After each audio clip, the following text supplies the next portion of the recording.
Hello, hello, everybody. Welcome, welcome. Good to see you in the chat. Welcome, How's guys. Thank everybody you. doing? Well, Trish, how are you today? I'm doing fine. How about you, Louie? I'm happy to be with you. Thank you for doing this. This is our second one so far out of 4, right? Second one. It's getting better every time, guys. Yeah. So we're going to go beyond what we did last week, right? Yeah, we will. We sure will. Let's just touch a little bit more. Let me say hi to some of the people here. Let's do it. Yes, we have Out Country Sales. They've been very dedicated to me, and I appreciate it very much. They're good. They need watch hours, so I've been watching them, and they come back around to me. So I do appreciate them doing that. What can I say something real quick? They've been very polite and so kind to me. Can I tell you? I mean, my dorky little my only 2 or 3 whatever sourcing videos or whatever you call. They were the first ones there to go, hey, good morning, Louie, and because I know they're early birds, and I'm like, whoa, and then they'll go, hey, how you doing? And they're always just they're nice, yeah. So thank you, Amber. I appreciate you being here. If it's Amber, I'm not sure, but I always forget names too. Little Debbie, hi. And Little Debbie, hey, how are you? And I appreciate you being here. Then we have Wendy. She had a question. Yeah. I am new, ephemera. Mm-hmm. Would Disney maps and brochures from the 80s considered be ephemera? Are these things sellable? Yes and yes. So yes, if it is kind of what we described last week, but ask again in the live right now, a little later. But you said it was paper brochures, maps. We didn't talk about too much about maps. No. We might talk about that today regarding what we just briefed about. Trish. Yeah, maps is a good thing to talk about. I have a ton of maps, not just because it's from Disney, but that's a bonus too. Disney. We're going to go a little bit into maybe kind of we're going to touch bases on history maybe today, but I think, should we just disclose it real quick and say hi to the rest of the people? We're going to go into and then we'll come back, and we have about car manuals have value. Come in the car. Yep. Mm-hmm. Okay, and we say, Sandy, good to see you. That's my best friend ever. Hello. Hi, Sandy. Thank you for coming. Hello, and there's Emily. The cool kids are here. Was on her live last night. She should know. She's just as cool, if not cooler. Yeah, she is cool. Hi, I'm here, Louie. Okay, that's new to me. So her name is Mai. Mai is a new buddy of mine on Instagram, and she's I want to say she's out of Florida, not because that's Miami, but her real name is Mai. Like Mai belongs, it's Mai. It's Mai. That's just how you say it, Mai. Mm-hmm. And she's wonderful. She's got, you guys, if you don't know Mai, I think it's under Mai, M-A-I, and I forget the last part, but check her out on Instagram. If you don't know, just email me on Instagram and I'll connect you to her. And thank you for coming. We were talking about cookbooks today, and we were talking about bolos. Nice. And so nice. We were talking about what do you collect, and we hope you're having a good day. And she was saying, well, she had a little bolo list, and she was nice and she shared it. And under her bolo list, I was very happy to see Mai had a section said books, and books are ephemera. So. There you go. Very much. Well, I'm glad you're here. Appreciate you. Then there's Duncan. Hey, Duncan. Good morning. Across the water there, Australia. Hello. Good day, mate. And Moon Goddess Treasures. Hello. So glad you came in. Awesome, you guys. Duncan. Appreciate everybody being here. Thank you so much. Duncan, I've been selling on eBay since 2004. I sell old stamps, envelopes, letters, and ephemera. It's all the same. That's awesome. So as we go along, we're going to say hi to a few more people. You guys, she's from California, Maya. Okay. Oh, California. Okay. Thank you, Mai. Thank you for being here, everybody. I think everybody I got in the chat. Oh, Larry's here. LL Stash. Okay. Well, Midwest Pickers. I'm on the live part. StreamYard's a little bit slower than YouTube. I'll say hi to a couple. Yeah, there you go. Hi, Larry. Oh, there's Dave. Hello. Hey, thanks for coming. Hey, a couple of pickers. Lisa, Rob. Hello. Lisa and Rob's in the house. Oh, you guys are awesome. So can I ask you a question, Trish? Sure. So we talked a little bit last week. Do you just give me three of your examples? Oh, sorry, something just went off on this. Yeah, this just kind of jumped and clicked. Okay. So last week we talked about examples. I'm going to give you a couple examples. So one came up today was maps that is not traditionally talked about, and I think I'm glad that was brought up today. Who said that? That was not Sandra, was it? That was Wendy. Wendy. So maps are really imperative, and I think it's going to kind of leeway a little bit into like how we're going to further this discussion today on ephemera. And you know, one of the things that kind of came up too was like we didn't talk a lot. We just kind of mentioned that books, and you know, I think that'll kind of bring up so books, maps. Those are things that are about the intellectual capacity. They're containers, they're retainers, if you will, a vessel of information. So like if you have a map, you'd wrap it up, you'd wrap it around leather back in the days of history, maybe even hide it in a tube, and you had to be very careful about not losing that information because that was, you know, something of importance. Books, same too. You know, as you pass down generations, how do you pass down information? You know, so there's a whole good tradition there behind ephemera that is enriching that I think maybe we need to talk about maybe today. Maybe, I don't know how we're going to go about it, but and then you know, along with that tradition was the letter writing. You know, some people say postcards. Well, there was letters. There was ways of writing letters. You know, and yeah. Talk about what you were saying. Say hi, Chris. Chris had jumped in. Hey, Chris. When you were talking to me, I really found that intriguing about back the history of it when they were writing and how that what they had to do. Talk a little bit because I did enjoy that. Yeah, sure. But let me ask you this. Maybe we can just real quick before I do that, because I want to talk about the history because, you know, you can get me and I will not stop. And I don't. But let me ask you this first, Trish, because I mean, this is also you and I getting to know each other, but it's also the live getting to hear us.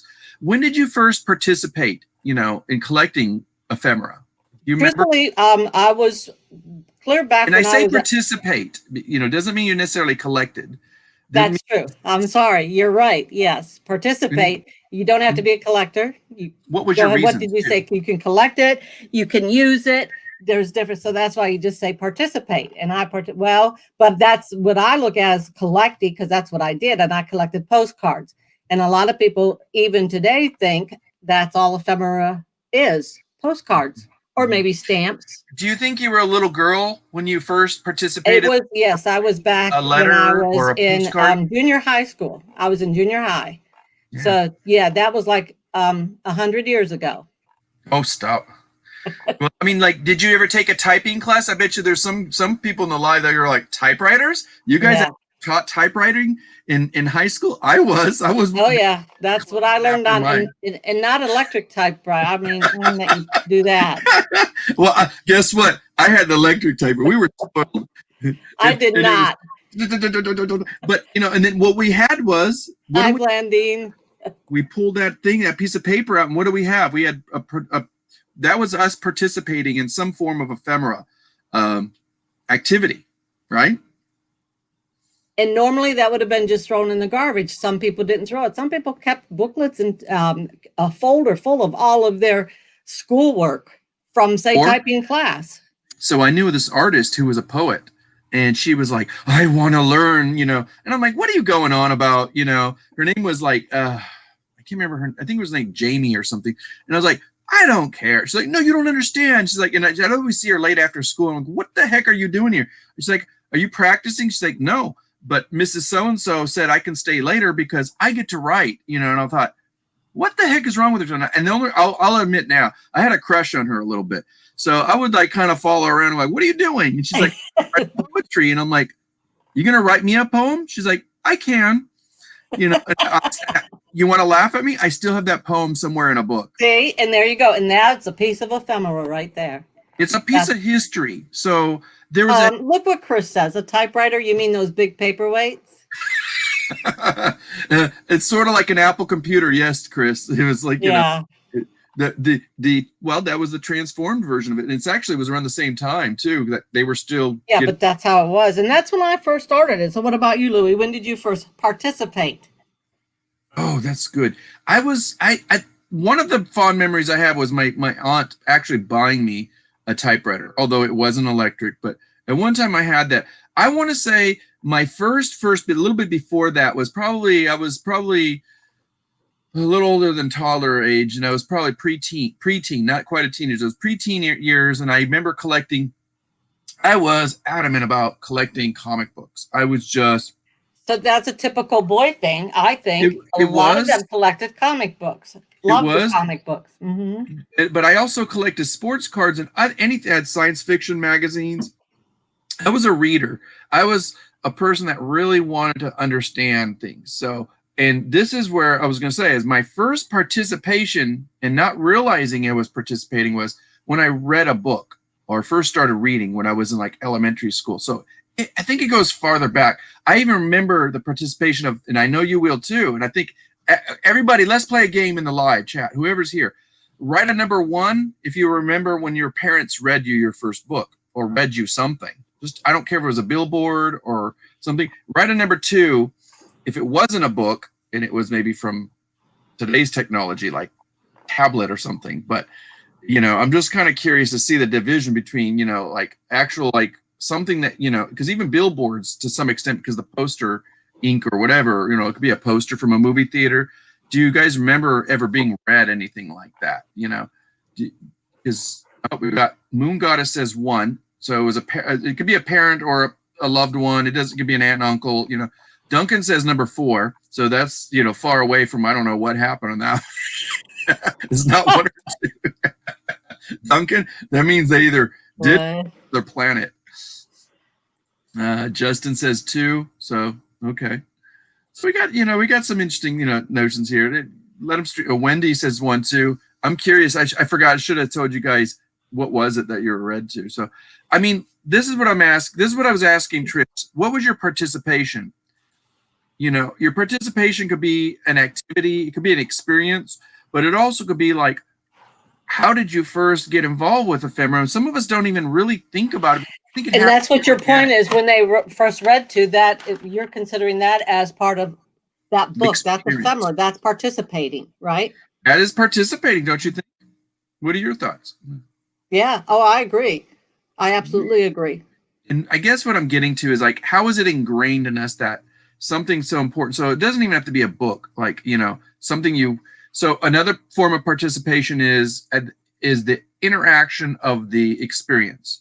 But in some of that experience, let's be a little more defined. What is it like? Were you a book reader and you collected books? I love books. I probably have 3 bookshelves just of my own personal collection. That led to me understanding that one day I got a hold of a book and these prints were coming out. And my friend goes, don't lose those. Did you know those prints are actual prints from a printing press? And I thought, oh, and that's when I started getting into art. And I realized these were actual lithograph, or no, they were intaglio, which is like a plate where it's embossed. And so you have to ink up the plate. It takes ages to make those plates, sometimes, months or weeks.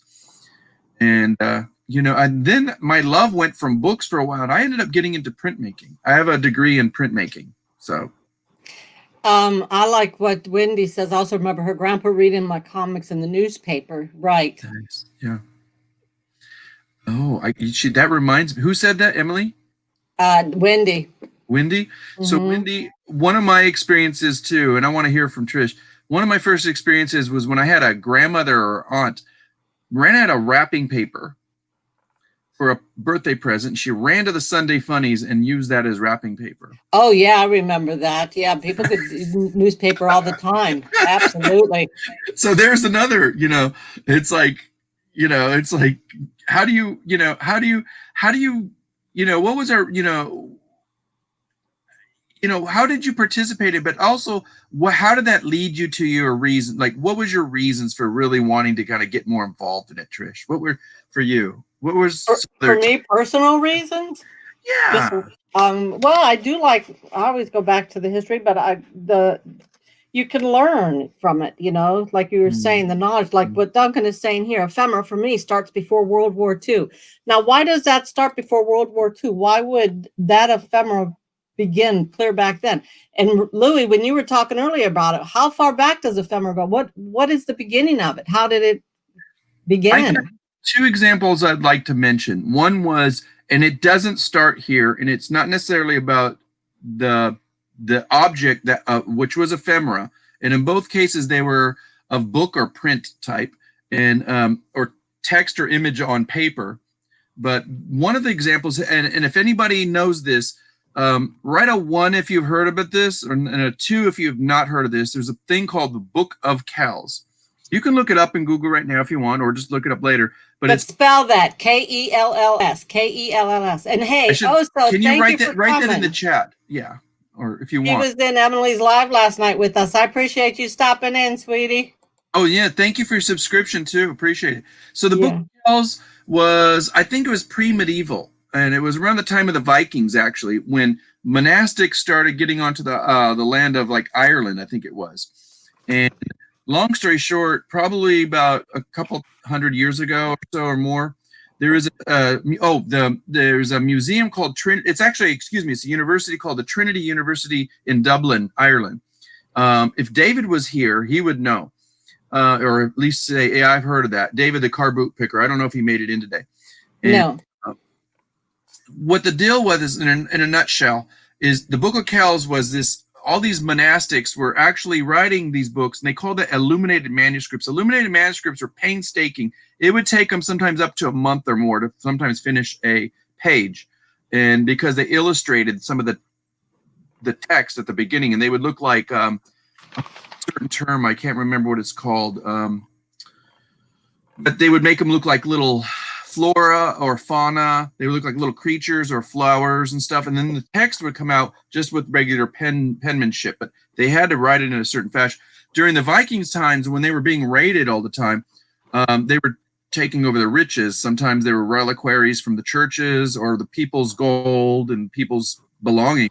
When the monks had this Book of Kells, they wrapped it up in leather, luckily, took it and they threw it into a bog, which happened to be where a lot of animals pooped at and stuff like that.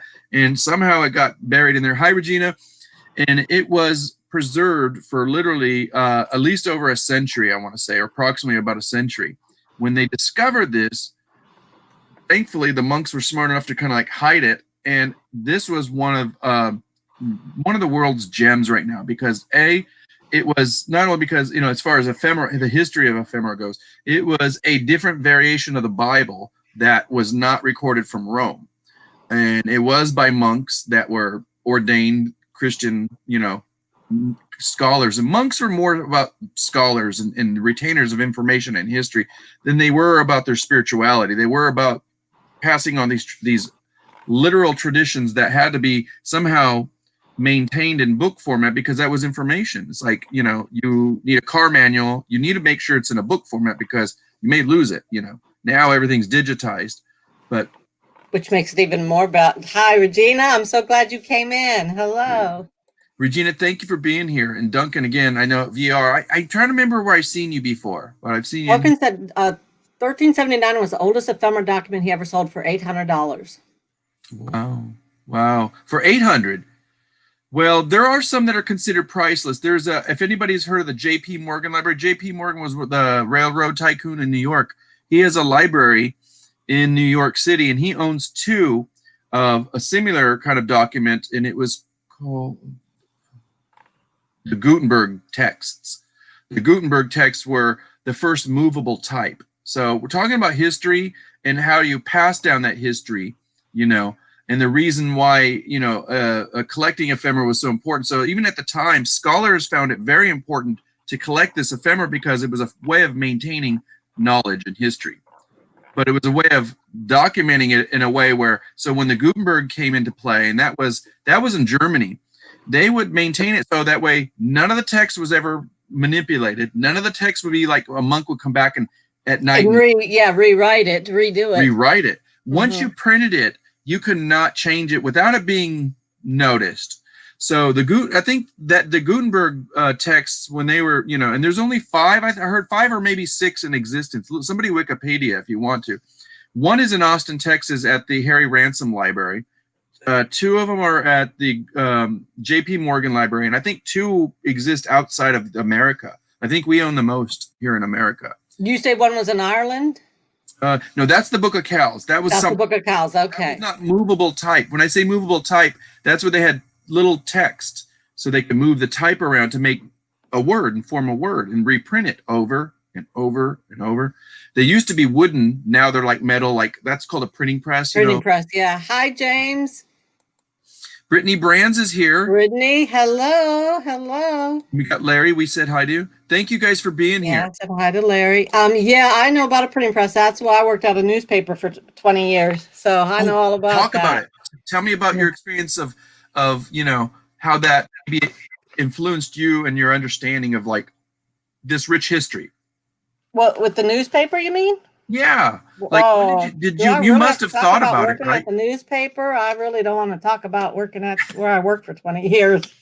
Yeah. I do love newspaper though, and it's in my blood. And no matter where we'd go on vacation or whatever, it didn't matter. I'd have to go buy a newspaper at the local area. But you have your experience at least has a deep appreciation of knowing how hard it is for a company to run something like that. That's why the media out there, and when they say media, it used to pertain to like printable text media. Media was like books. Now they call media like is in terms of the news stations, which is now changed. It's like Fox News and this and that and ABC, CBS, and they are the transcribers. But now we do it digitally, and we're doing it like we're doing now. You and I are transcribing, what we could write down, pass notes, and like when you were a kid in school and you passed a note and you got in trouble because more than likely it was on paper. Yeah, that's right. Hey, Nick, thanks for stopping in. There is that rich history. Oh, hey, guys. It's Nick Pick Thrift. I think she's going to be on Emily's. Emily's, yeah, she is. Okay. Mm-hmm. You guys, get to know each other, drop each other's links. I don't know if we had a chance, so we'll try to give some blue wrenches in a little bit. Lisa says she worked at a local newspaper too. So see, you have that newspaper in your blood that's flowing through. I sold newspapers from 1800s old British maps too. See, there we go, back on the maps again. It doesn't. Well, okay, let's talk about it from a different, not just books. Let's talk about it from maps. So before printable text was transcribed meaning the hand wrote it, painstaking, and before that, a very important piece of information was, like you said, Trish, was maps. What do maps do? What's so great about maps? Well, of course, they can give you information. Where are you going? What are you going to do? And yeah, but maps are different because they're illustrated, much like some books were.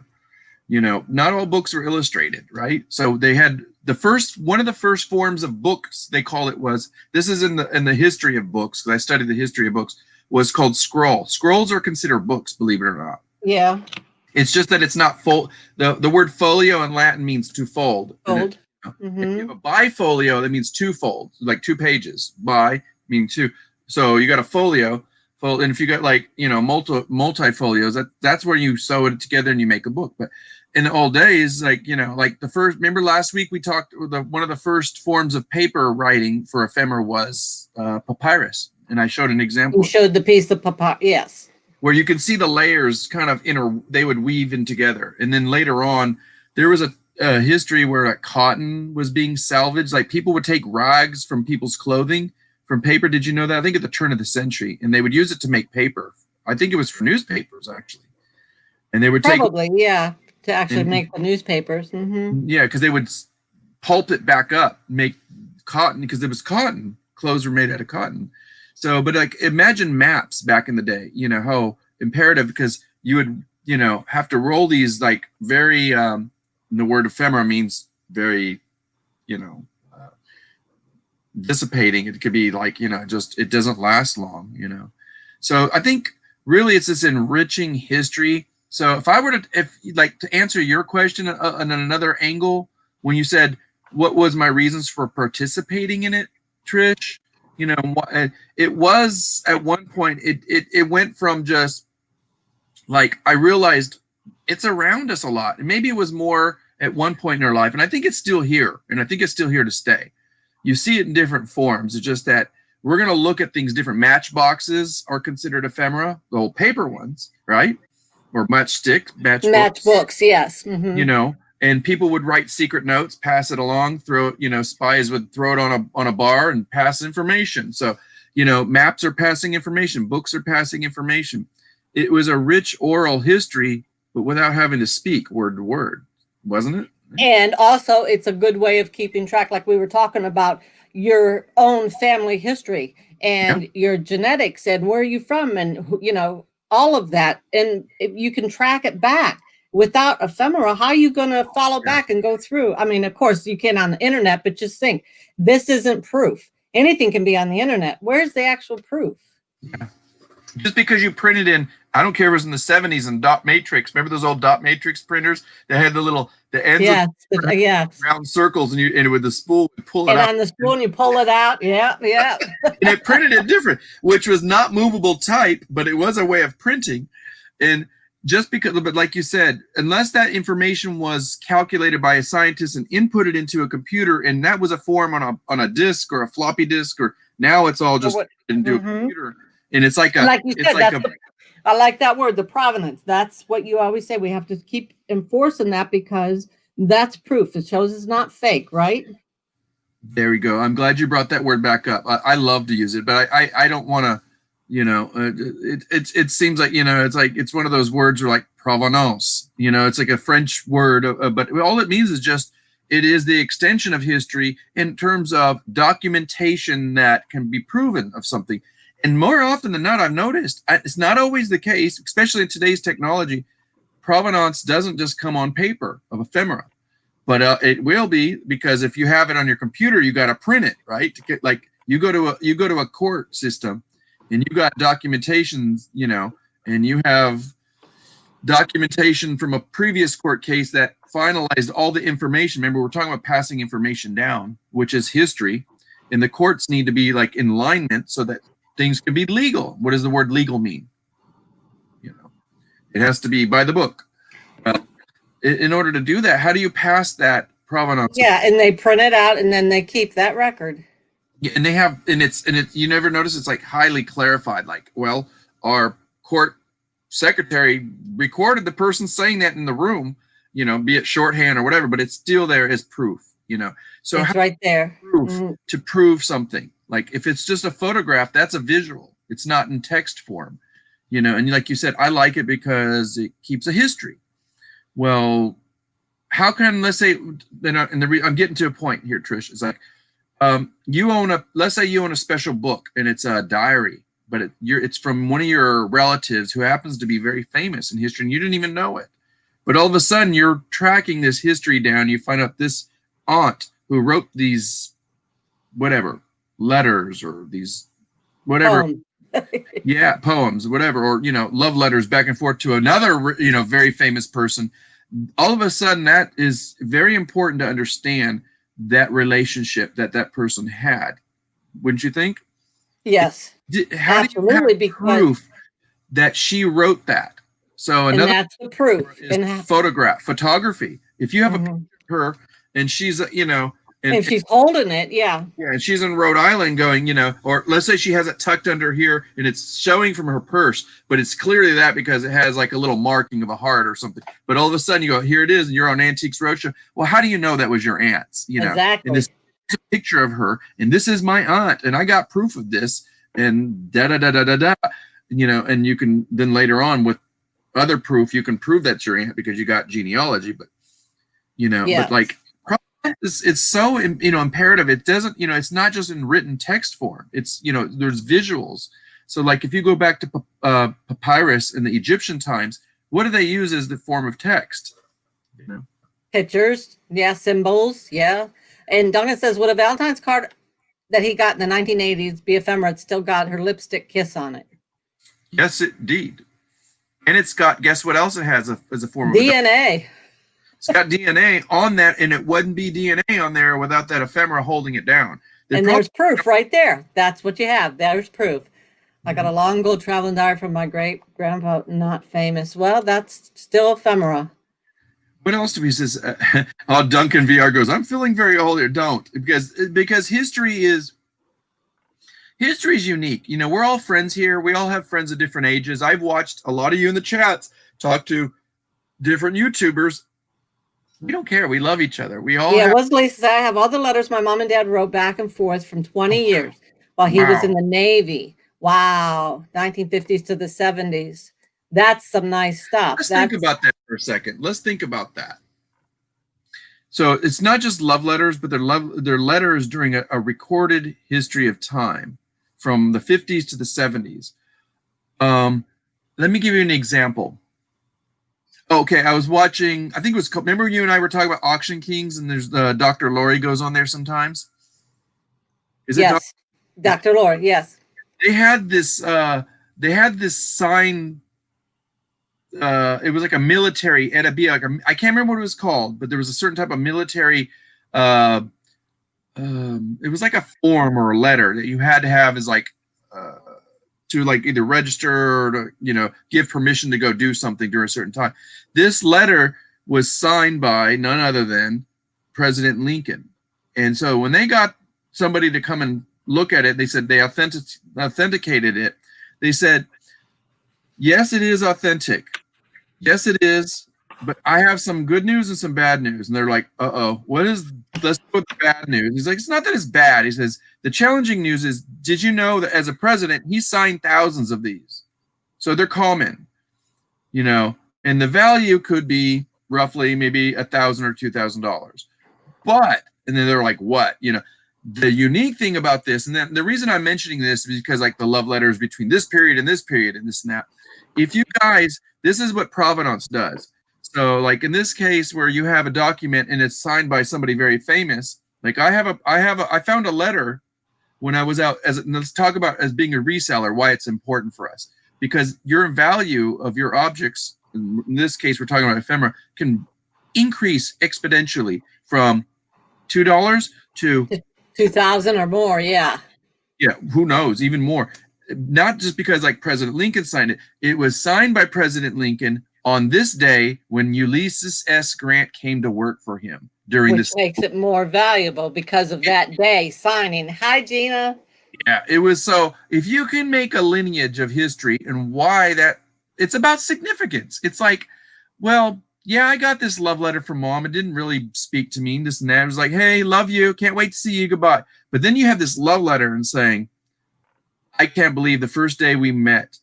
And, you know, it's shocking to this day that during 9/11, this world tragedy happened, that you're there in my beloved heart, knowing that you're safe in this world and this and that. And I can't believe we met da-da-da-da-da-da-da. And you mentioned mayors or politicians and stuff like that. All at that time. Mm-hmm. This is a documentation about a significant date and time in history. You know, some people go, huh, Pisha. But, you know, how do you tell the story? Yeah. And it could be some really money out there. Duncan has 1,000 British letters from the 1800s. He's working in his stock. He's got some really good ephemera, man. Duncan, you do. Wow. Man. Kelly Picker says, I sent a letter to E.T. after the movie. He sent me a letter back and signed it. Thank you. Well, I guess you're gonna, you know, I'd like to see the provenance on that. I don't think you're gonna prove it. Yeah, let's prove that. Where's the provenance? You know what the funny story is? I watched E.T. this afternoon. True story. I like talking about selling. You know, how do you sell something like that? Because I've actually sold stuff on eBay in my earlier stages, and it was so hard because like I know how much is this worth, and I want this much for it. Have you ever done that, Trish? Oh yeah. And I like Brittany's, what's the most you've ever made off of one sale selling of ephemera? Who is she asking? Probably both of us. Brittany asked this question? Yeah. What's the most value? Ooh. I'm trying to think. Can I give just one quick example? But it was one of the most. It wasn't the most. I sold I can't remember the exact number. It was a Hulk. I think it was like 270 something edition, and it was the only reason that particular it was called, excuse me, it had to be The Incredible Hulk. It was from the series from the 70s. It was a comic book in 2 parts, and the reason those were very important, especially the first part, was like 278 or whatever it was. I can't remember the number in the series. And I remember getting it as a kid. My mom yelled at me. I paid $20 for both of them in the 70s. Like 79. That's a lot of money in the 70s. It was. And my mom yelled at me, why'd you go get that for 20? I said, it's going to be worth money. I flipped that for probably about $500. Nice. It was the introduction to another very famous comic book character named, guess who? Wolverine. Oh. Wolverine, ching, ching, ching, you know. And if it wasn't for the Incredible Wolverine's my Hulk, favorite Marvel guy. I haven't sold a whole lot of ephemera. I really have not. I have not sold a lot. I've given thousands of pieces away. But as far as selling, the only thing I can think off the top of my head is I sold a booklet. It was from I'm walking on the moon, and I got it for free from that house clean out last year that I did. Okay. And I think it sold, I want to say $45. So that's a lot of money. It was. I mean, it was just, and you know what the thing is, I felt so bad because it was only like 4 pages, just a little booklet thing. And I'm thinking he spent $45 for this. So because I am who I am, send it, even if you send priority. But you know what I did? I threw in another thing for free because that's just how I am. Hey, Harry. Hello. Harry Homestone in the house. He's one of the wonderful Sunday get-goers after he goes. Yeah. Loves to go. This is Harry. Harry is a history guy. I'm going to say this. I'm going to blow smoke out there a little bit, but don't take it as a compliment. But Harry, if you're listening, Trish and I, we can confirm this. We know you give up your time valuable. Like we're trying to the one reason Trish and I wanted to do this, Nana Tink Treasures, is, by the way, subscribe. If you guys don't, and you haven't, Mia, Maya, if you're still there, subscribe here. And Harry goes on after he goes out and finds. It's something, a tradition a lot of resellers like to do. As a reseller who collects ephemera, nobody wants to hear about ephemera too much unless you tell them, guess what? And I'll tell you a story I did with guess what? Make money. Huh? Yeah, but Harry talks about the history. I know he likes antiques, and antiques are considered 100 years or more. If it's vintage, it has to only be 20 years, but it has to be 20 years or a little bit more. My that was in here earlier. I don't know if she's still here. Say hi if you are, my. And she and I were talking just real quick. How you doing today? How you doing? What do you collect for bolos? Hey, let's keep in contact. And she goes, well, what have you collected? And I said, I collected. This is like the last 3 months, you guys. This is 2020. I found a 50th anniversary. Has anybody ever heard this restaurant called Luby's? It's like a cafeteria, and I never care for the food. But if you can look up, go on eBay, write this on a sticky note, write down 50th anniversary, Luby's recipes, or the word cookbook. It's got it interchangeable. And just when you go in there, don't just go to the comps. Go to slide it over to, I think you to your left, and go to sold comps, push. In the last 3 months, 3 of them actually sold for about 250. On average, they sold for about 100 and 150. I know because I sold 2 of them. Yeah, we were talking about that last week, right? Those books, those recipe books that you I briefly brought it up. And so ephemera can fluctuate. And why did that fluctuate? Because of historical context, what we're talking about here. What is the significance of it? Turns out Tracy that works, she does the program with Tommy. And she was like, well, did you know? And I said, yeah, I already read that in Wall Street Journal. It was like, they went out of business. People freaked out, how do I get that? So I own 3 books signed by President Jimmy Carter, and I kind of let him go quick the first 2. I probably shouldn't have, because he's getting up there. Think about it. When he passed. Oh, yeah, it won't be long. Yeah. The Van Halen effect, right? Yeah, and that's one thing I did sell, is a Van Halen T-shirt 2 years ago from a concert. Yeah. I believe T-shirts are sort of ephemera. It's wearable ephemera. It's fashion. Yeah. But that was $1.90. I should say that's the best. One thing I sold for $1.99 that I spent was, and I sold it for $95. Oh, Callie Picker, I heard that. People buy stampless letters for the postmarks and place names countless times. I buy living in the same place the letters postmarked. Yeah. that makes a difference too, whether it's postmarked or not, where it's postmarked at. Yeah, I think yeah, and that's part of provenance too. Is like, here's another example I remember. Brittany is rocking these awesome questions. Good, Brittany, keep them up, please, because you guys have some awesome things. Did you ever hear about artists like playwrights? Playwrights are a good example, not just playwrights. Anybody that wanted to back in the day protect their what's the word for it? There's a legal term for it where your creative endeavors are not being stolen by another writer or an artist or something. And you mean copyrighted? Yeah, but there's another word for that in legal terms, but it's basically like to prove, so you can like say this is. So what they would do is they would make a manuscript of something and they make a photocopy of it and they'd send it to themselves in the mail, and they would have it stamped on the back where it was licked shut, and they would make sure it was stamped there by a postal clerk and in the front. So it not only had a date on it, it also showed that this thing was unopened, so that if somebody, let's say a playwright, like Henry Miller or whatever his name is, Arthur Miller, excuse me, who wrote a lot of plays, and Arthur Miller was married to Marilyn Monroe at one point, but he wrote a lot of stories and play scripts and stuff that turned out to be movies. He would get these things, write a copy of it, stick it in an envelope, and send it to himself in a P.O. box.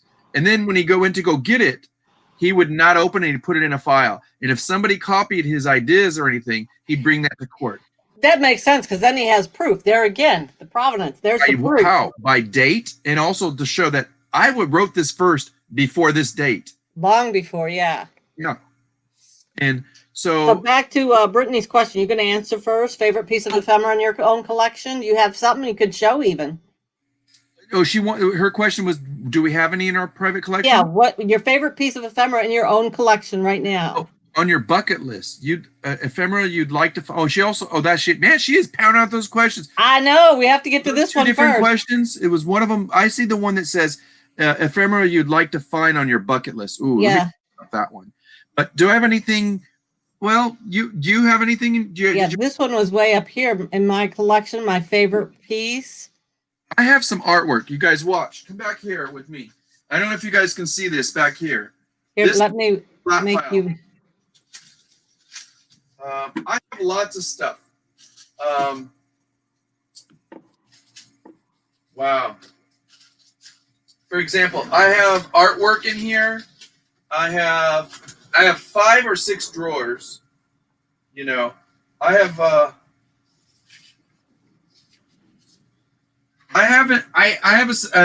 a sneaky suspicion of who this artist is, but I don't have provenance. It's one of those things where you bring it to a place like Antiques Roadshow or something. But I've done research on this name at the bottom, and I still can't find out who it is. But it's like, it was one of the funniest things. It was this jackass, and this guy is like beating his jackass who doesn't want to go. But I thought it was a really unique drawing. And I found this for like $1. Something simple like this is not worth a lot, but I went to go see one of these things, and they were handing these out. Oh, I love that one, Star Wars. Yeah, and this was my daughter and I. They had there's this festival here called South by Southwest in Austin, Texas. They actually had a life-size one of these TIE fighters. Nice. And so they would go under there, and they had stormtroopers and stuff like that. That's not my favorite, but like this is stuff that I have. What do you have? Did you bring anything today, Trish? Well, no, I didn't bring anything. Well, I brought a couple things up that I was going to show, but I could show it now if you want, but they're not my favorites. I can't pick just one thing because I have too much. I have a complete collection of postcards from all around the world, and I do like that. I also have maps almost from every state and different countries, and Disney, because Wendy was talking about map from Disney. I have that also, which is nice.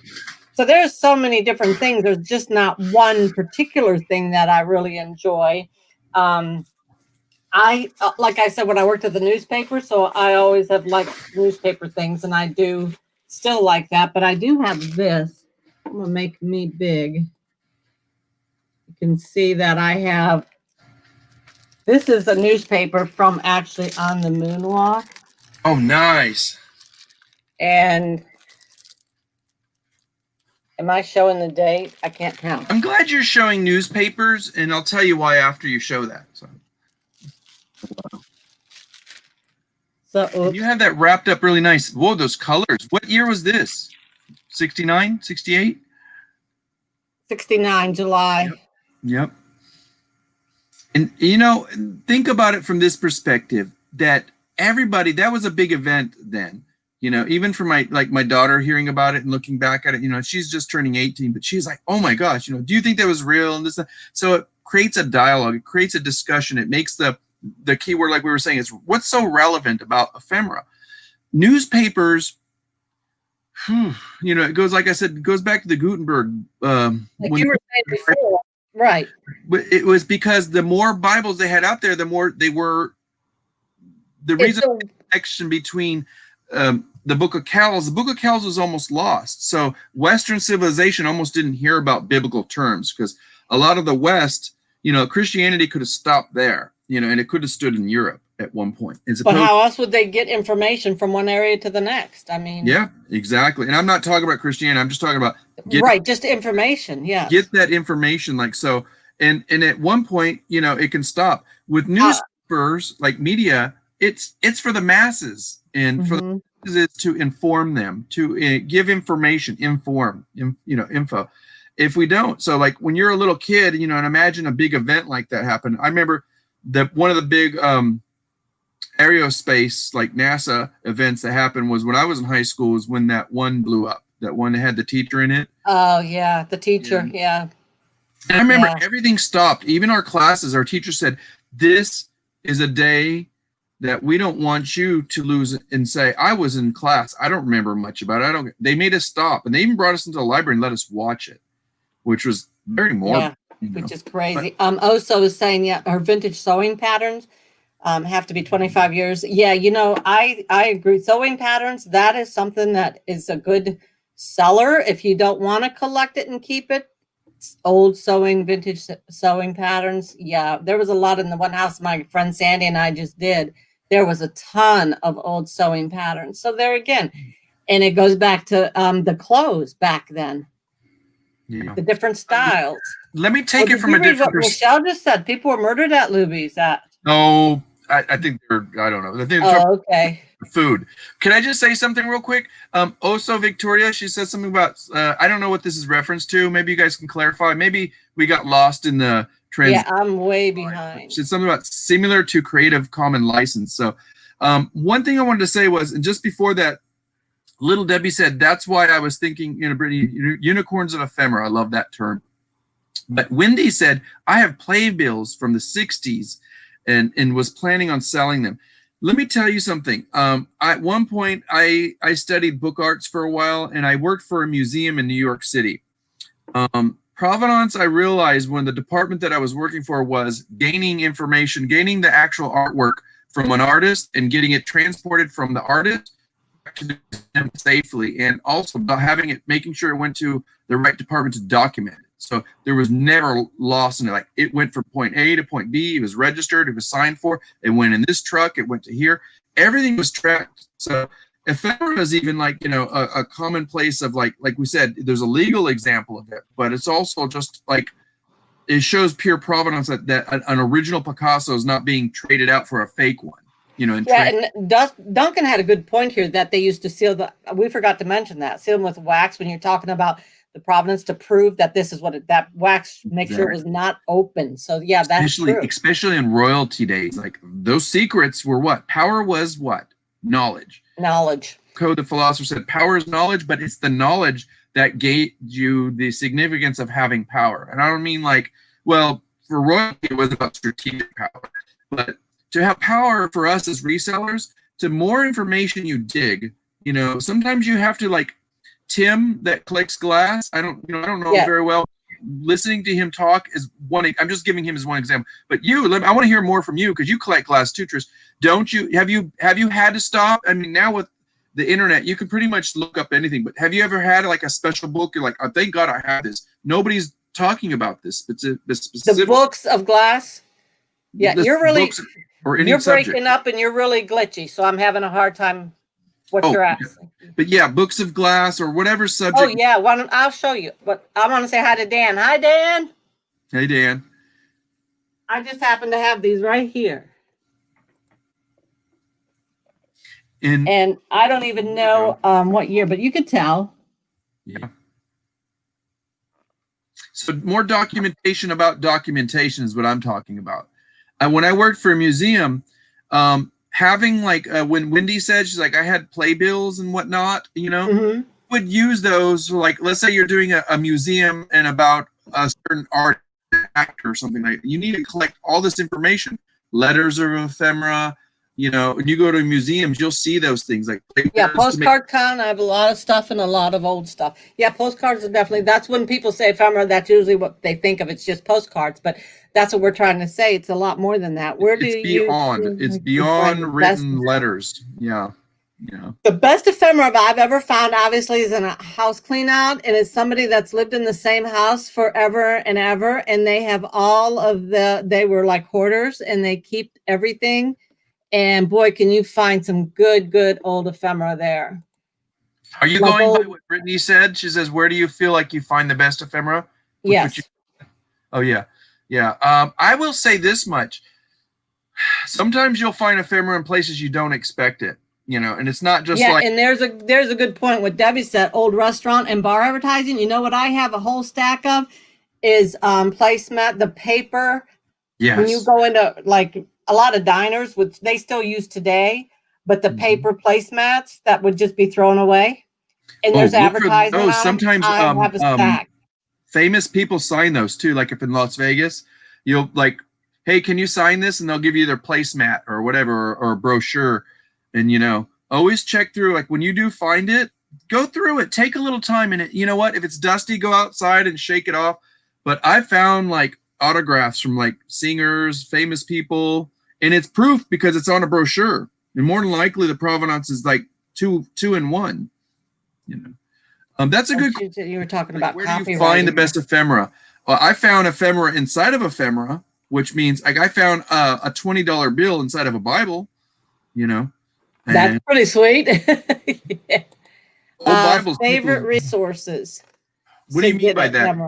What do you think she means by that? Favorite resources? Yeah. Libraries are good for me. Libraries do. Because libraries also have books for sale. I wasn't even thinking that way. I was thinking of where I would source it, where I would purchase it from. Best places. Yard I'm going to say something on that note. Go ahead, finish. Are you talking about like sourcing to acquire? That's what I would take it as what she meant. Favorite resource. I'm going to take it a different way. I'm going to say sourcing the information so that I can learn to acquire in a better fashion. Okay, yes, and that would be library, yeah. Which happens to be all about ephemera. Or museums. Go to a museum. How about this? What we're doing now, when modern day talk. Listening to us, jabber. Wendy, these playbills are from New York. That's awesome. Tommy's in the house. Let's say hi to a couple people we missed. Who did I miss? I said I've seen Dan. Dan? Oh, I didn't see Dan. Hi, Dan. Dan the Answer Man. Buffalo Swamp Picker's here. Hi, Glenn. Hello. Hey, Glenn. What I actually own. You're on the slow end. Put it on live, Trish. Put it on live for you. So much. Oh yeah, old British. Oh yeah. Hey, Tommy's here. Books on glass, etc. Oh, interesting, little Debbie. I've heard.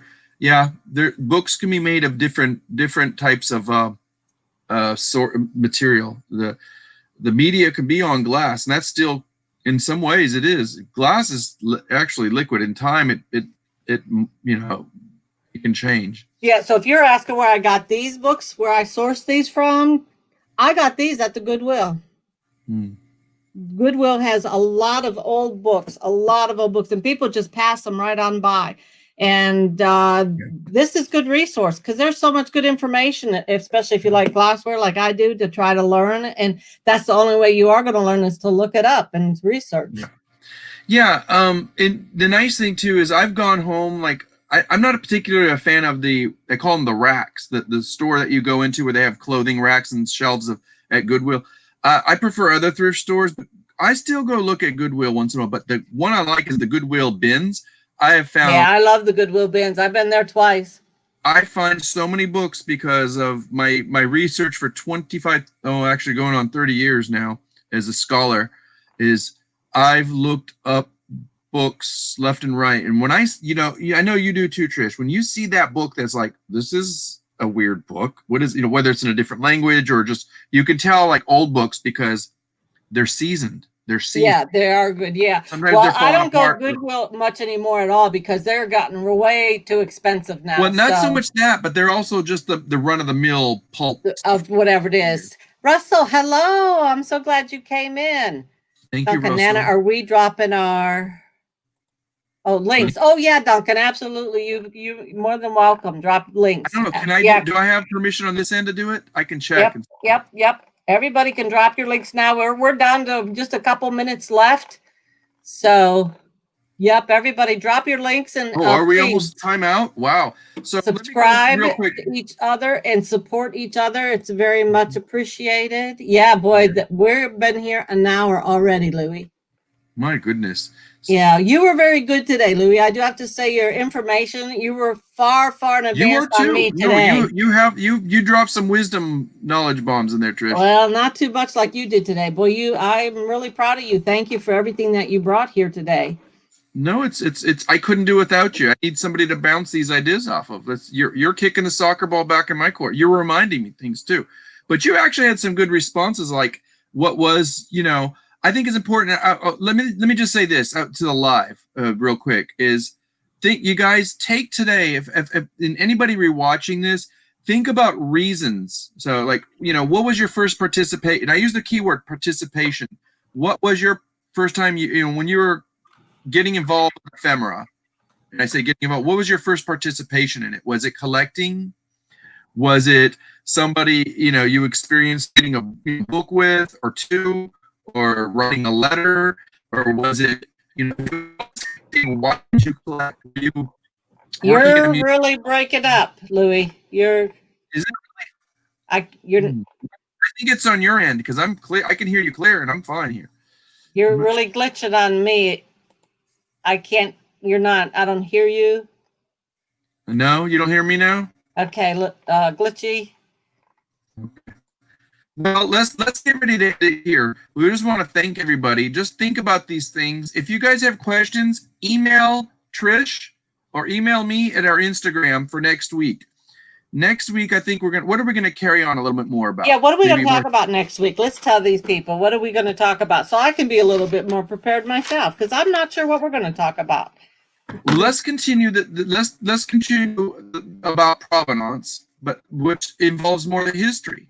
Let's go into historical, factors about this, but why is it important for why is it important for resellers? My question for you guys is, this is part of the history, is why is a reseller, the history is so important? More importantly, why is Ephemera, so important for you to know what it is about Ephemera? Do you understand that collectors have a very certain criteria about what they want? Like if you list something and you don't put in specifics, you can, get into some really gray areas, and you can learn as a reseller. The more research you do, you understand your history, you can sell that thing potentially higher and make a collector pay you tenfold. I'm not kidding. So I found Ephemera once. My friends and I found a treasure map behind an old frame painting in the attic. We went on an adventure, found a pirate ship full of treasure. It saved our houses. Nice. Yeah. So, thank you, little Debbie. Appreciate that. Love the chat. Great info on history and collecting. Yeah. Here's a little tidbit, which maybe a lot of people don't know in the chat. If you go to, I don't know if you still can now, but years ago, if you go to a hotel room, if you get a hotel and they have the pictures hanging on the walls, a lot of people would take them down and just sign their name or something that they would, or different poems. They would write fun stuff on them. Wow. A lot of hotels now have made it so you can't take the pictures off the wall. They screw those things in. Yeah. But I heard people are writing in those Bibles too. They'll leave sticky notes in there. Yep, those two. And to me, that's all ephemera. That's all history. That's all proof of something, providence. That's everything, you know? There you go. It's participating. It's experiencing this communication we're talking about. Oh, I like what Duncan says. Good providence can increase the price you can get when you sell. Yeah, that's true. That's what I'm telling you. That's so exactly true. What I said. Yeah. That's right. What I was saying is, why is it so important, Duncan? Duncan, thank you for reiterating that. Because that's awesome. It wasn't clear. Hi, Dawn. The plot to Goonies, exactly. That was a great movie. Two hip chicks. KJ, hi. Sorry I'm late. I'll go watch from the start, Nana. Oh, that's all right, KJ. Appreciate you being here now. Yeah. No problem. So if you guys have questions as resellers, ask us. It'll give us more fodder for next week's topic. Email. Yeah, send us an email on Instagram or whatever. Just send us any questions you have, or if there's something you want to see. Or Brittany, you got to come back. I like your questions, Brittany. You're rocking it. Yeah, all of you guys. You guys had a lot of interesting discussions going on. You guys brought up good questions. You brought up ideas behind what we're talking about, and in your interaction is really important for us to make sure that are we doing a topic you guys care about, because Trish is very passionate. She says she's not that knowledgeable, but she gets it. She understands it clearly. And I think that her contribution and why I approached her in her acceptance of me, and I appreciate that, is, we want something that's going to be here of value. Maybe we won't get a lot of hits, but somebody's going to look up the word ephemera, and hopefully we put hashtag ephemera.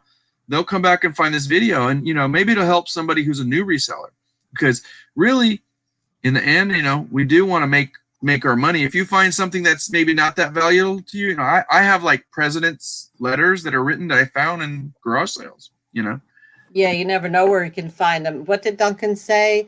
Why don't you review some ephemera stores on eBay? We could do that. That's a good idea. Let's do that. You pick 5, Trish. Okay, you pick 5 for next week, and I'll find 5, and we'll put them up on the chat to show. Some exaggerated ones. Maybe I'll find a fake one. Maybe I'll find something that's just silly and fun. Yeah, we'll have to do some research and see what fun stuff we can find. Who wrote that? That was Duncan? Thank you. That was Duncan. Yeah, Duncan.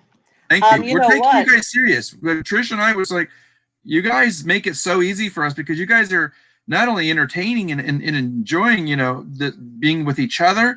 We're enjoying being with you guys, and we appreciate that. I love this. I absolutely love everybody in here, and I love that you guys are involved and talk in the chat and ask the questions. That's great. We're going to try to get somebody special on here maybe in the next 2 weeks. We have a couple ideas. If you guys, how about this? But we need to know by next week or this week. If you guys can email us, anybody that you know on YouTube channels that you think, hey, you guys, that would be a good fit with the ephemera dialogue. If we can't get them in by the 4th episode, maybe we'll do an extension. And do we call it a trinity of dialogue. The 3 of us. Jennifer in the house. Thank you guys so much. Tommy and Wendy and Jennifer and Duncan. I'm going to keep reading the list until I can't go. I'm running out of breath. What else do you think about, Trish? So maybe next week we'll try to at least bring a couple ideas from eBay finds.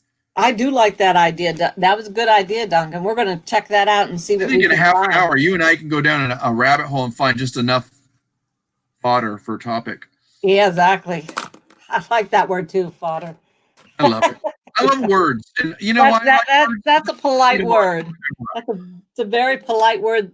And the first I heard it was on Star Wars. So there. Did you really? How cool is that? Yeah, hey guys and gals, just want to jump in and say hello. Appreciate you being here. Thank you so much. That's Derek. He's got a great show on Wednesday, you guys. Check out Buffalo Picker. He's on Fridays. You guys, give Jennifer Hayes some love and watch her. You guys subscribe to each other. LL Stash has his morning show. No, it's actually in the afternoon now. So hey guys, look at this. Look at this. Come on. 6 away. Come on, guys. I'll get there one day. If you're not subscribed to Louie, just go subscribe to him right now. Let's get those 6. Get those 6, guys. You guys are awesome. Trish, thank you for doing this today. What else do you have to say about ephemera that you think, you want to explore eventually? Like, I just want to let everybody know and realize that it's not just postcards. It's not just stamps. That ephemera is not just maybe paper. It's just so much more than that. It's important. It's knowledge.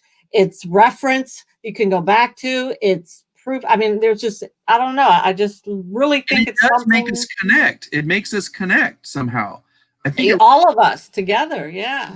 Because you ever notice those people that have that knowledge, like you, when I hear you talk about certain subject, you get so passionate, and I'm like, I want to know what the heck Trish is talking about, you know.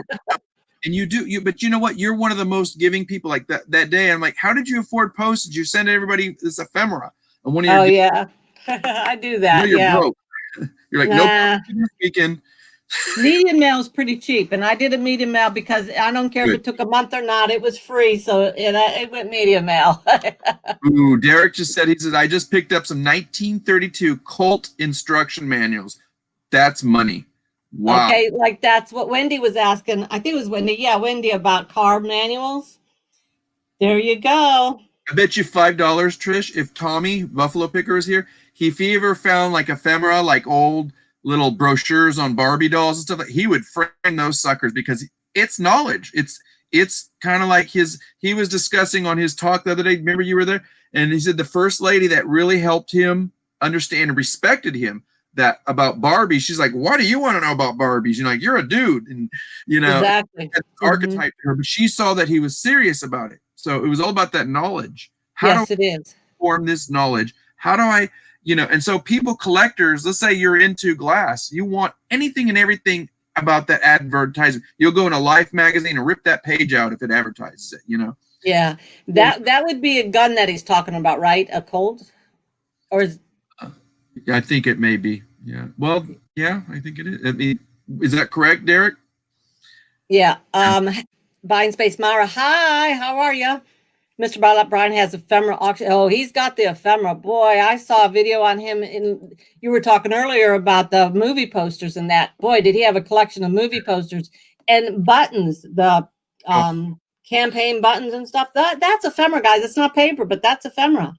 Those You're buttons. gonna get mad at me, but I found a 1980s, but it was pretty beat up. And then I looked it up, and I was like, I'm gonna go ahead and let it go. It was only $1. It was what was it? I think it was like a famous 80s movie, but I didn't get it because it was so beat up that it hurt my feelings. Somebody taped it so much that if I had to pull that tape off, it would have ripped the poster apart. Yeah, that would be sad. Like Gremlins or something like that. So and I was like,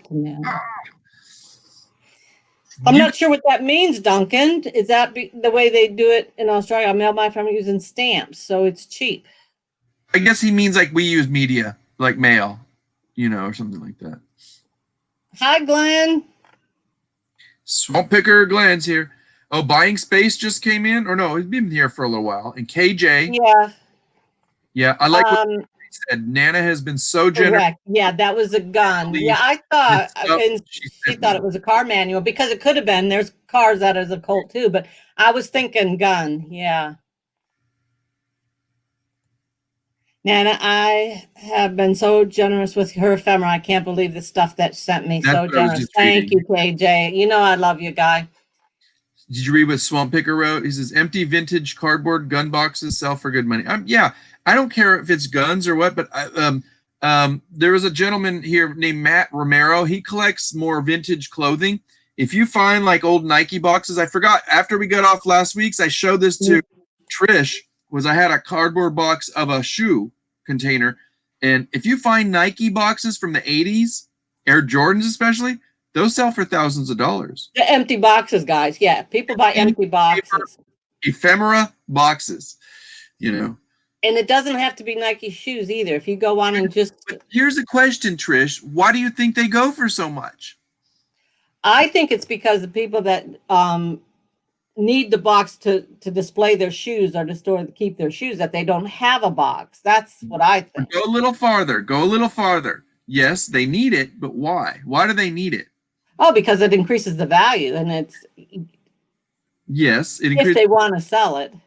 But why is it so high? Because it's proof. I mean, it just shows what... I'm not sure what you're... Proof, but it's also because what did we talk about in the first show is like ephemera wasn't meant to last. People did what? You get your shoes, yeah, and you throw it away.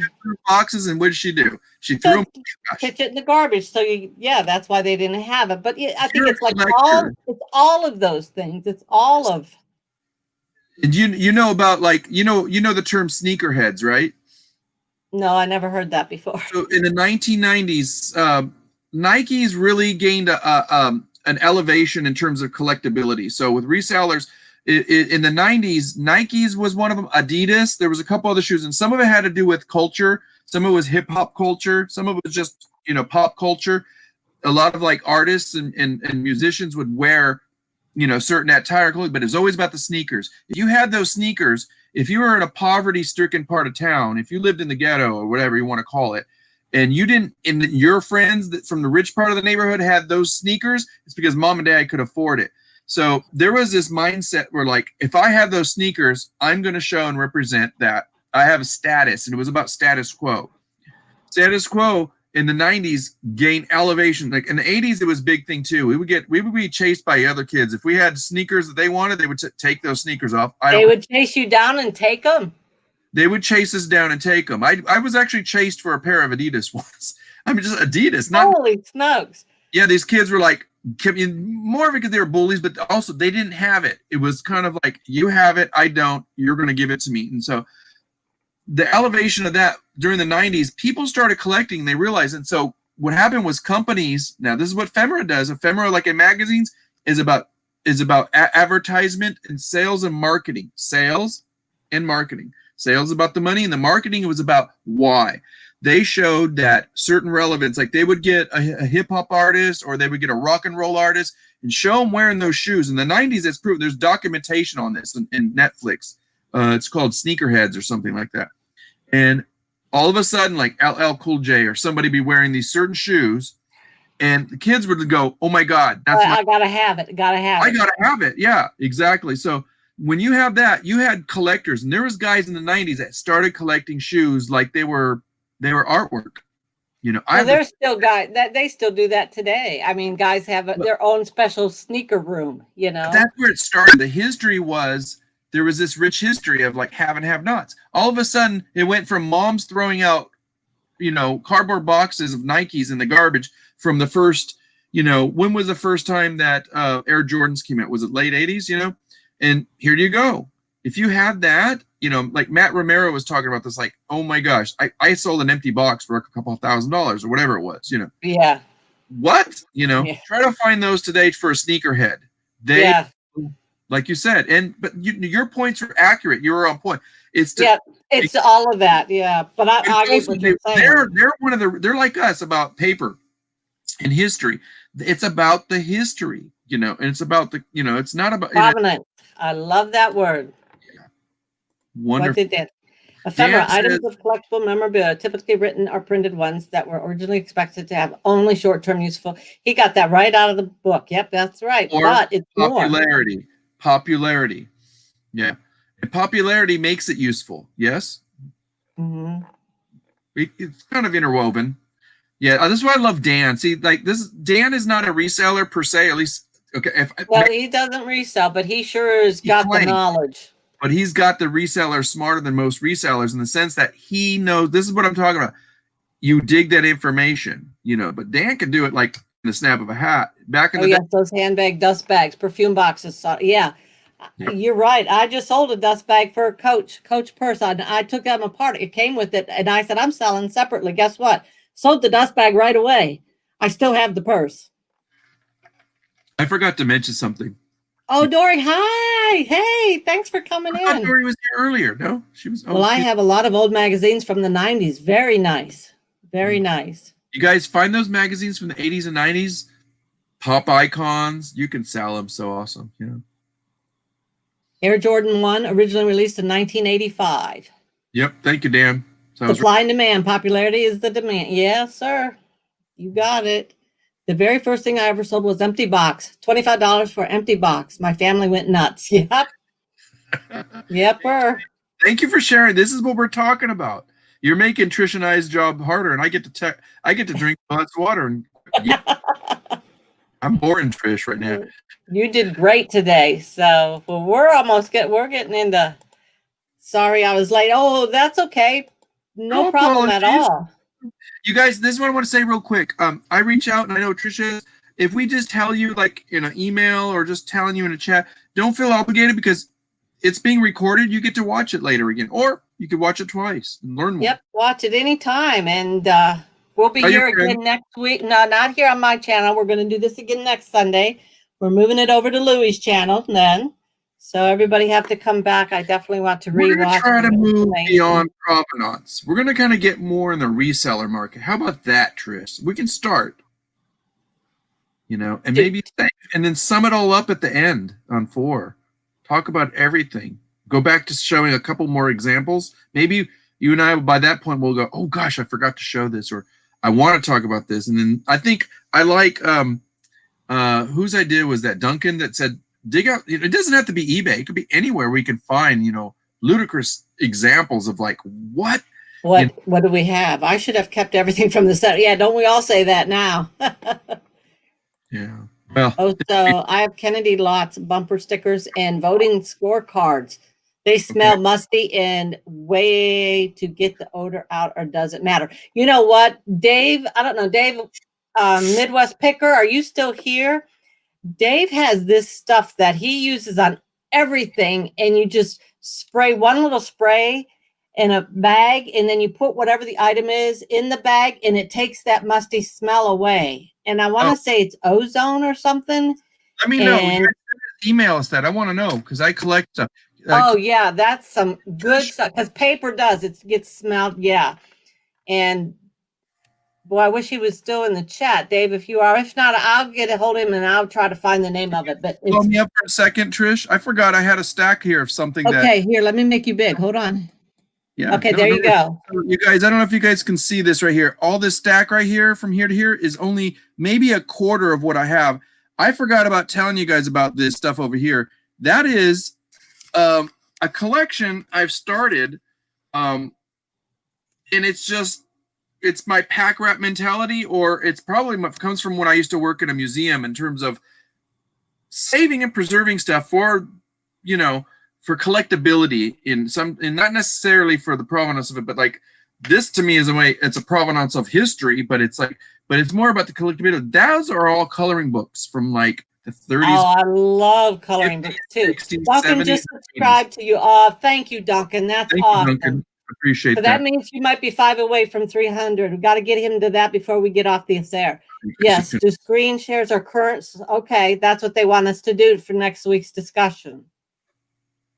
Okay, good.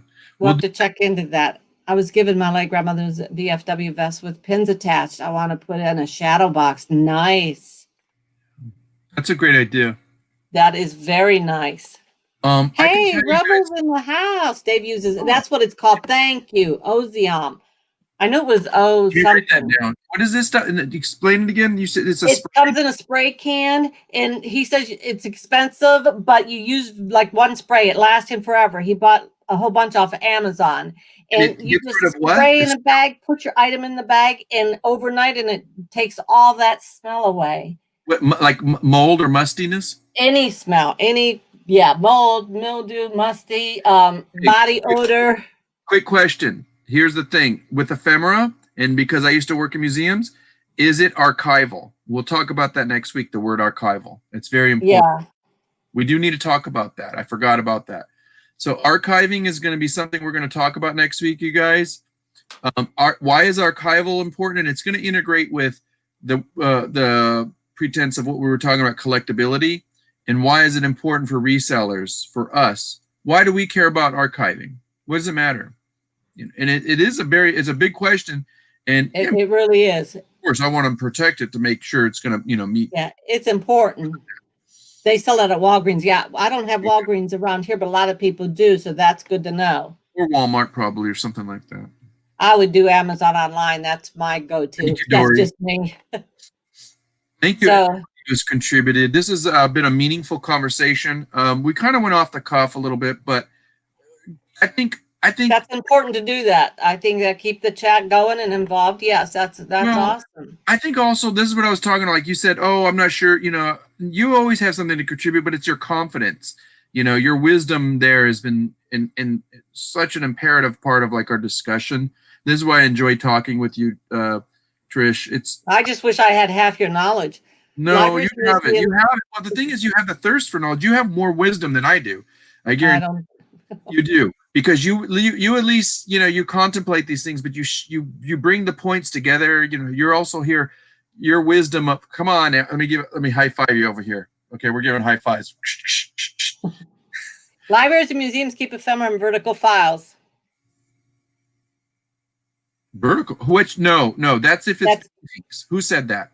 Myra, Vine Space. Libraries and museums keep ephemera and vertical. No, that's not necessarily the case. I have horizontal files back here. It depends. I was going to say it depends. I know they did their newspapers. They would hang them on rods. Yes. But if it's something that's more like a pamphlet or something, I don't think that they have to put them in. They have special. They have those little drawers. They have to make boxes too. Did you know they make boxes? In those boxes, yeah. Acid-free paper. Yep. And then, like, if let's say they have a map that's a triangle, they'll cut a triangle with foam around it, and they set it down very carefully, and they have a way to elevate it. So they lift the foam out, and then they have like tongs or little. They have to put on like gloves. Everything's got to be acid-free. That's what I meant about archivalness. Yeah. Yeah, we're going to get into more of that next time for the archives, because that's part of it. That's a good idea. Yeah. So like yeah, scrolls will have tubes. Scrolls, they'll keep them in very acid-free paper tubes and stuff like that. But yeah, like Trish said, they'll hang newspapers. It just depends on what it is. It depends what it is. Yeah. So, okay, well, we're going to wrap this up. We're into about an hour and a half already. Oh, we need to quit it. All right. I know the time has come. You got some hours today. So you guys send questions for next week, and that's what we'll do. I'm going to use some of those. And on top of that, we'll do our homework. Trisha's going to grab up to 5 of things that sold, maybe like on, we could be eBay or wherever we find it, but most probably like platforms. Actually, let's keep it eBay or whatever platform you sell.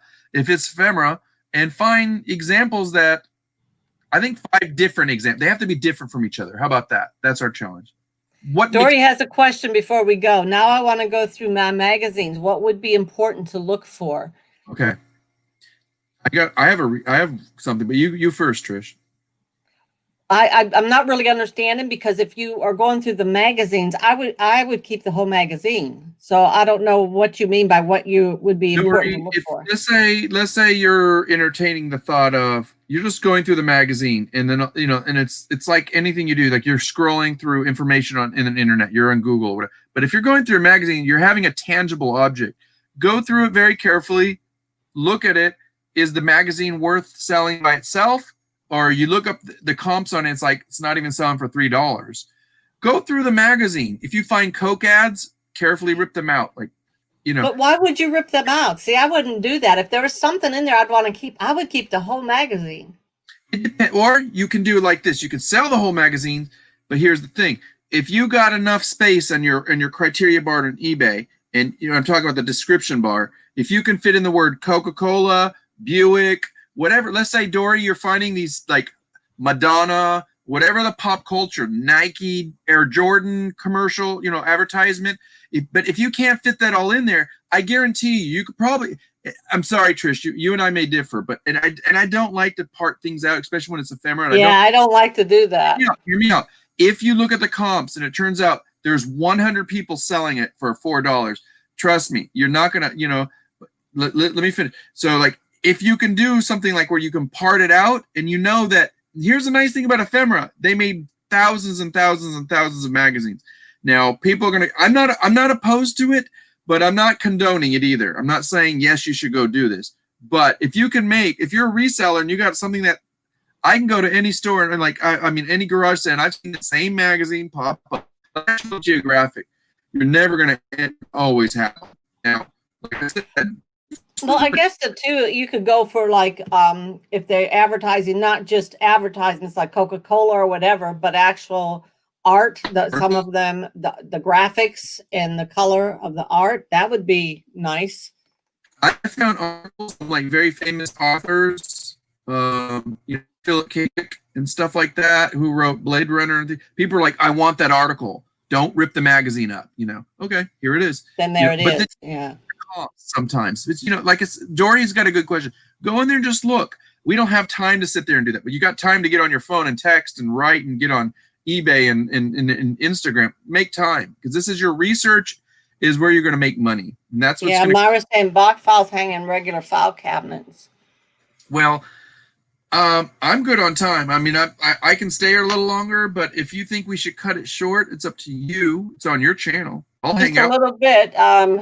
So I didn't eat dinner yet. And hubby's home. And so I like collecting fashion sewing magazines. Good for vintage sellers. Yes. But I would keep the whole magazine. I wouldn't tear anything out. I don't know. It's discretion upon you guys. If you guys feel can you go to the bathroom? I personally don't, but I am an artist. No. I used to do collage. Now, if I can make $2,000 off of a collage because I use something that it's only worth $15 in comp value, you're darn right I'm going to rip it out if I know I can sell it. It's like car parts. Yeah, you can tear. Yeah, that is true. But I don't know, not magazines. Well, we can agree to disagree. Yeah, that's fine. No. But let's talk about this maybe sometime too. The word pulp novels, pulp material like media, newspapers, magazines. Magazines are pulp meaning they just mass produce. And yes, ephemera, it means it's meant to be thrown away or like discarded at one point. I'm not saying I agree with that. I'm not saying I condone it, but I think we're going to some cool territory. This is good. Yeah. Myra says she has 3 9/11 headline newspapers she's saving for next year, the 20th anniversary. I actually living in Pennsylvania, 45 minutes from Shanksville, which is where the one plane went down. I have books and all the papers and everything that was around here about all that too. I still have all that stuff. I won't sell it, but I don't know why. Why don't we sell some of this stuff? I don't know. Yeah, Duncan asked if he could go to the bathroom. Jennifer said yes, just not in your pants. Buying space. Did you just read that where it says I have 3 9/11 headline newspapers? Can I tell you what I did? And I didn't from an artistic context or a reseller context. I probably have it. I know I have it somewhere back in that closet. I have a box full of newspapers for the first week of 9/11. I lived in New York. So yeah, you would too. It was more for me, yeah. Emily says, Louie, from looking at your thumbnails, you can definitely tell you were collages for sure. Thank you very much. I want to thank you very much. Yeah. Thank you so much. I thank you so much. Dory, if I find something I think is worthy, I will seek information. This lady, you're not going to find anybody much better than her. Let's say peeky. Watch next week, episode 3. You got to watch this. It's so good for you. It will feed you some more information. No spaghetti. Talks like Luigi. Yes, Luigi. Now you can call me Lone Star Luigi. Yeah, there you go. All right, you guys. Thank you so much. We're gonna go. So come back, Louie's channel next week, and we'll do a thumbnail. Louie will do his awesome collage thumbnail again, and we'll run it. It says episode. Oh, I have. Yeah, I'll have another one. Maybe I'll do a different one. I don't know. Do you have anything you want to promote that's coming up this week? Oh, thank you. You guys, if you have time, anybody that's listening or watching this, remember in the future, my co-host is named Cali Reseller Luis. His real name is Luis. Tomorrow at 4 p.m.